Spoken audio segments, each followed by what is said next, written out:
আসসালামু আলাইকুম, সবাইকে স্বাগত জানাচ্ছি দ্য ভিউজে। আপনাদের সাথে আছি আমি ফারজানা হাসিন। যুক্তরাষ্ট্রের প্রেসিডেন্ট ডোনাল্ড ট্রাম্পের ইরান ইসরায়েল যুদ্ধবিরতি ঘোষণার পর বিশ্ববাজারে তেলের দাম ক্রমাগত কমেছে। বিশ্বব্যাপী ব্রেন্ট অপরিশোধিত তেলের দাম আরও 4% কমে ব্যারেল প্রতি $68 কাছাকাছি হয়েছে, যা সোমবারের ট্রেডিং সেশনে 7% কমারই ধারাবাহিকতা। তেলের দাম এখন 12 জুন থেকেও কম, যেদিন গভীর রাতে দখলদার ইসরায়েল প্রথম ইরানে আক্রমণ শুরু করেছিল। মধ্যপ্রাচ্য পরিস্থিতির সঙ্গে তাল মিলিয়ে এশিয়ার শেয়ার বাজারগুলোও ইতিবাচক সাড়া দিচ্ছে।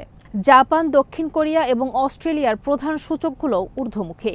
এর আগে ভোরে ইরান ও ইসরায়েল সম্পূর্ণ ও সর্বাত্মক যুদ্ধবিরতিতে সম্মত হয়েছে বলে জানান মার্কিন প্রেসিডেন্ট ডোনাল্ড ট্রাম্প।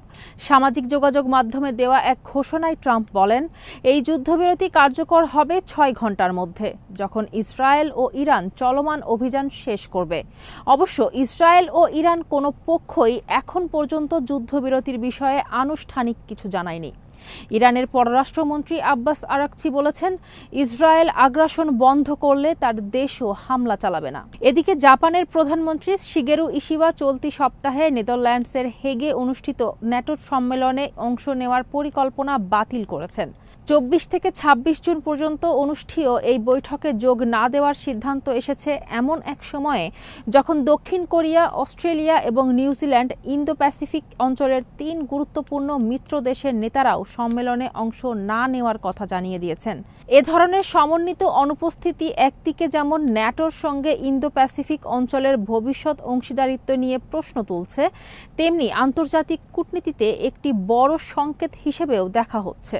জাপানের পররাষ্ট্র মন্ত্রণালয় এক বিবৃতিতে বলেছে, বিভিন্ন পরিস্থিতি বিবেচনায় নিয়ে প্রধানমন্ত্রীর এই সফর বাতিল করা হয়েছে, যদিও এসব পরিস্থিতির বিস্তারিত ব্যাখ্যা দেওয়া হয়নি। তবে জাপানি সংবাদ মাধ্যম ফুজি টেলিভিশনের দাবি, ন্যাটো ও ইন্দো প্যাসিফিক 4-এর নির্ধারিত বৈঠকটি বাতিল হওয়ার সম্ভাবনা এবং মার্কিন প্রেসিডেন্ট ডোনাল্ড ট্রাম্পের সঙ্গে বৈঠকের অনিশ্চয়তাই মূলত এই সিদ্ধান্তের পেছনে ভূমিকা রেখেছে। প্রসঙ্গত, কিছুদিন আগেই প্রেসিডেন্ট ট্রাম্প ইসরায়েলের সঙ্গে যৌথভাবে ইরানের বিরুদ্ধে সামরিক অভিযানে যুক্ত হয়েছেন এবং প্রকাশ্যে তেহরান সরকারের পতন প্রসঙ্গে মন্তব্য করেছেন।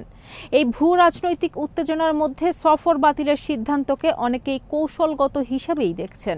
এদিকে প্রধানমন্ত্রী ইশিবার পরিবর্তে জাপানের পররাষ্ট্রমন্ত্রী তাকেশি ইয়াওয়াও হেগ সফরে যাচ্ছেন।